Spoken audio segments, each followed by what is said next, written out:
తెలంగాణ రాజకీయాల్లో భారీ కుదుపులాంటి పరిణామం చోటు చేసుకుంది. ఫార్ములా ఈ కేసులో అవినీతి నిరోధక శాఖ ఏసీబీ ఛార్జ్ షీట్ ని తాజాగా దాఖలు చేసింది. ఈ ఛార్జ్ షీట్ లో పేర్కొన్న దాని ప్రకారం చూస్తే A1 గా బీఆర్ఎస్ వర్కింగ్ ప్రెసిడెంట్ మాజీ మంత్రి కేటీఆర్ పేరును చేర్చారు. కేటీఆర్ తన తండ్రి కేసీఆర్ ప్రభుత్వంలో మున్సిపల్ శాఖ మంత్రిగా ఉన్నప్పుడు ఫార్ములా ఈ రేస్ కు సంబంధించిన సరైన అనుమతులు లేకుండా విదేశీ సంస్థలకు 55 కోట్లను అక్రమంగా మళ్లించారు అనే ఆరోపణలపై ఏసీబీ ఈ కేసును నమోదు చేసింది. ఇక ఫార్ములా ఈ రేస్ లో భారీ స్కామ్ జరిగిందన్న ఆరోపణల మీద గతంలో ఏసీబీ కేటీఆర్ ను పిలిచి విచారణ చేసింది. అలాగే అనేక మందిని కూడా ఇదే కేసులోని విచారించింది. ఇక తాజాగా ఏసీబీ దాఖలు చేసిన ఛార్జ్ షీట్ లోని A1 గా కేటీఆర్ ని పేర్కొనడం విశేషం. ఈ కేసుకు సంబంధించి చూస్తే కనుక 2023లో హైదరాబాద్ ఈ ప్రిక్స్ నిర్వహణ సమయంలో విధానపరమైన నిబంధనలను ఉల్లంఘనలను జరిగాయని ఏసీబీ పేర్కొంది. అంతేకాదు అక్రమ ఆర్థిక బదిలీలకు సంబంధించిన అంశాలను ఈ కేసులో చాలా ఉన్నాయని స్పష్టం చేస్తుంది.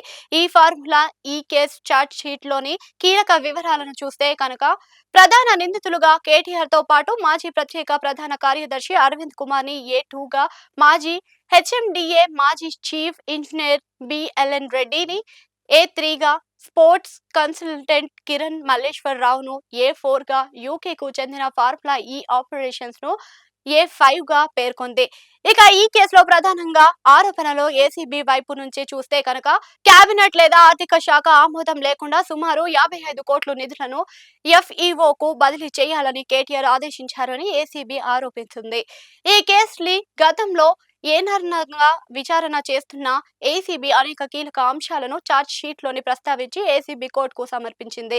ఇక ఈ కేసు విషయంలోని నిబంధనల ఉల్లంఘన సైతం ఉంది అని ఏసీబీ పేర్కొంటుంది. 2023లో ఎన్నికల ప్రవర్తన నియమావళిని అమల్లోకి వచ్చినప్పుడు హెచ్ఎండిఏ నిధులను ఒక ప్రైవేట్ కార్యక్రమానికి వినియోగించి భారత ఎన్నికల సంఘం నుండి అనుమతి పొందకుండా విధులను ఉల్లంఘించి నిధులను బదిలీ చేశారు అని ఆరోపణలు ఉన్నాయి. ఏసీబీ ఈ కేసు విషయంలో గవర్నర్ తో సహా ప్రాసిక్యూషన్ అనుమతులు తీసుకుందని చెబుతున్నారు.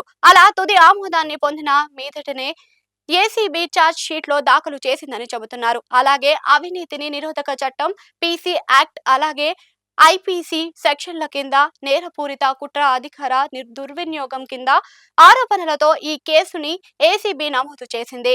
ఇదిలా ఉండగా ఈ కేసులో తన మీద వచ్చిన ఆరోపణలు పూర్తిగా నిరాధారణమైనవని కేటీఆర్ ఇప్పటికే పలుమార్లు పేర్కొన్నారు. ఎన్నికల పరావర్తన నియమావళి అమల్లోకి రాకముందే ఫైల్స్ పై సంతకాలు జరిగాయని ఆయన పేర్కొన్నారు. మొత్తం మీద చూస్తే A1 గా కేటీఆర్ పేరుతో ఏసీబీ ఛార్జ్ షీట్ దాఖలు చేయడంతో ఈ కేసు కీలక మలుపులు తిరుగుతున్నట్లుగా అయ్యింది అని కూడా అంటున్నారు.